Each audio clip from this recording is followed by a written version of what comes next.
সালামু আলাইকুম। সকলকে ঈদ উল ফিতরের শুভেচ্ছা। সব বন্ধুদেরকে জানাচ্ছি ঈদ মোবারক। আজকে যে ভিডিওটি নিয়ে এসেছি এটি হচ্ছে পার্কিং। পার্কিং কিন্তু খুব গুরুত্বপূর্ণ একটি বিষয়। আপনি যে জায়গায় গেছেন, যদি গাড়ি পার্কিং না করতে পারেন তাহলে কিন্তু আপনি ড্রাইভারের আওতায় পড়লেন না। গাড়ি চালানো শেখা দুইটা জিনিস সবচেয়ে গুরুত্বপূর্ণ। একটা হচ্ছে পার্কিং প্রাইভেট গাড়ির ক্ষেত্রে, একটা হচ্ছে পার্কিং আর এটা হচ্ছে গাড়ি কন্ট্রোলিং। এই দুইটা জিনিস যদি আপনার কমপ্লিট হয়ে যায় তাহলে ধরে নেবেন আপনি একজন প্রফেশনাল ড্রাইভার হয়ে গেছেন।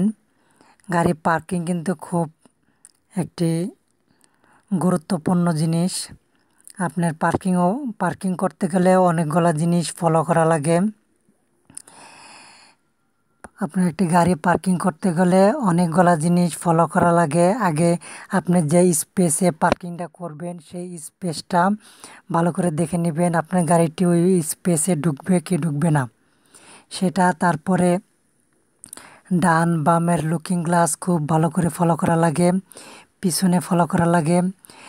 আপনার এখন নতুন যে ক্যাটাগরির গাড়িগুলো আছে, নতুন কোয়ালিটির গাড়িগুলোতে সবগুলো গাড়িতে পিছনে ব্যাক ক্যামেরা থাকে।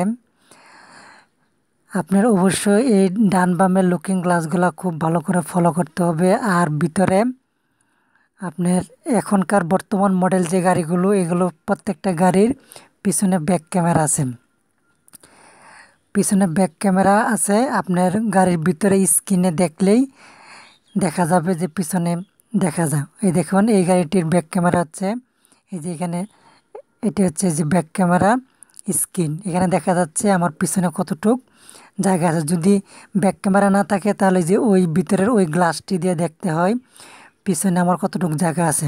তবে সবচেয়ে বড় কথা হচ্ছে আইডিয়াই হচ্ছে সব। কারণ আগে তো আর আগের যে মডেলের গাড়িগুলো সেগুলোতে তো আর আপনার সিসি ক্যামেরা নাই, পিছনের সিসি ক্যামেরা নাই, দেখা যায় না। তা আইডিয়া করলে সবচেয়ে ভালো হয় আর কি। আপনি যদি একটা গাড়ি সুন্দরভাবে পার্কিং করতে পারেন আর গাড়ি কন্ট্রোলিং করতে পারেন তাহলে আপনি একজন প্রফেশনাল ড্রাইভার। তো অবশ্যই ভিডিওটি শেষ পর্যন্ত দেখবেন। আজকে এ পর্যন্তই।